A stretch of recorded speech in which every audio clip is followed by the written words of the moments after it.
ابھی صرف پانی کا جھٹکا لگا ہے، بارش کا جھٹکا لگا ہے، اور اس بارش نے پورے نظام کو ترپٹ کر کے رکھ دیا ہے۔ ایئرپورٹ تک بند کرنے پڑ گئے ہیں، بڑی بڑی شاہراہیں بند کرنی پڑ گئی۔ تو میں دیکھ رہا تھا سعودی عرب میں اتنا خطرناک طوفان، لوگوں کی چیخیں نکل رہی ہیں کہ یا اللہ یہ کیا، اور اس میں سے ڈرونے آوازیں آ رہی ہیں تیز طوفان اور ہوا میں۔ میرے پیارے بھائیوں، یہ اللہ کی گرفت ہے، اور اللہ تعالیٰ اپنے بندوں کو مختلف انداز میں مختلف اوقات میں سمجھاتے رہتے ہیں کہ میرے بندوں سمجھ جاؤ، بچ جاؤ، اس آنے والے بڑے عذاب سے بچ جاؤ جس میں تمہیں توبہ کی توفیق نہیں ہوگی، جس میں تم ایمان کی بات کرو گے اب نہیں مانیں گے، اب مان جائیں گے، اب بچ جاؤ، اب اپنے آپ کو درست کر لو۔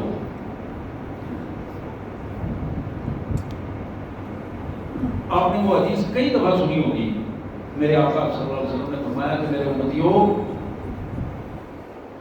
اس وقت سے پہلے اپنے آپ کو درست کر لو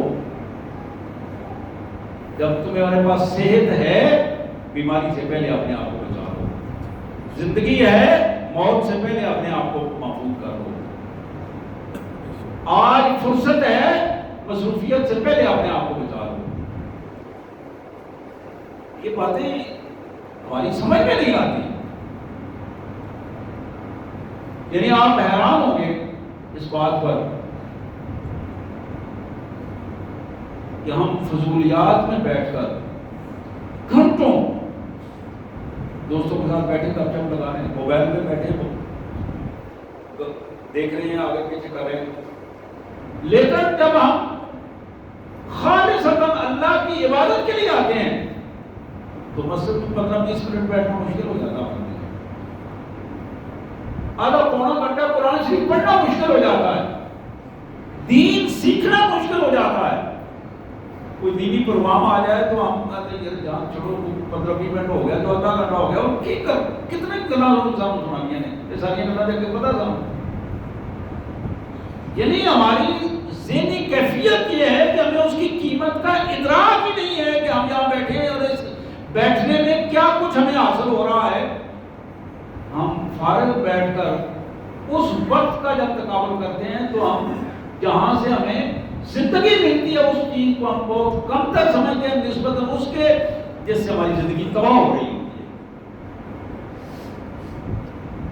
میرے پیارے بھائیوں، میری قابل قدر بہنوں، آج کے ہمارے اس خطبے کا بنیادی پیغام یہ ہے کہ اس وقت سے پہلے اللہ کی سزا ہمارے سامنے آ جائے اور ہم اس وقت اپنے آپ کو درست کریں، اس وقت سے پہلے ہمیں اللہ سے توبہ کرنی چاہیے، اپنے گناہوں کی توبہ کرنی چاہیے، اپنے آپ کو درست انداز میں اللہ کے قرآن کے ساتھ وابستہ کرنا چاہیے، اور بنیادی طور پر قرآن جو ذمہ داری ایماندار بندے کی لگاتا ہے وہ یہ ہے، وہ مسلمان وہ ہے جس کے اندر غیرت ایمانی موجود ہے۔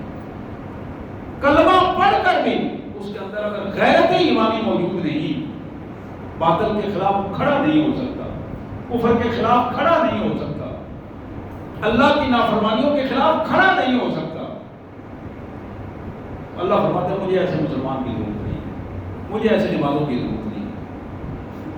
اللہ ہماری نمازوں کا محتاج نہیں ہے، اس کو کوئی ضرورت نہیں ہماری نمازوں کی۔ یہ میری اور آپ کی نمازیں ہمارے لیے اللہ نے ہمارے درجے کو بلند کرنے کے لیے، ہماری کامیابی کے لیے اللہ نے بس بنائی ہے۔ تو پیغام یہ ہے کہ اپنے آپ کو وقت سے پہلے درست کریں، کوئی پتہ نہیں کس کا آوازہ کس وقت آ جائے۔ تو جب بندہ پھنس جائے تو پھر اس نے توبہ کرنی ہوتی ہے۔ اس پھنسنے سے پہلے، قابو آ جانے سے پہلے، آسانی کے ماحول میں جو توبہ ہوتی ہے وہی قبول ہوتی ہے۔ در جوانی توبہ کردن شیوائے پیغمبریس، وقت پیری گرگ ظالم نشوت پرہیزگار۔ بڑھاپے میں تو آپ جانتے ہیں کہ بڑے سے بڑے خونخوار جانور بھی منہ بند کر کے بیٹھ جاتے ہیں، اس لیے کہ ان ہمت نہیں رہتی. جب گناہ کی طاقت نہ رہے پھر توبہ کا کوئی فائدہ نہیں. توبہ کا فائدہ اس وقت ہے کہ جب گناہ کر سکتا ہو صلاحیتیں موجود ہو پھر گناہ نہ کرے. اللہ نے اس کی توفیق عطا فرمائے. وآخر الدعوانا الحمد للہ رب العالمین.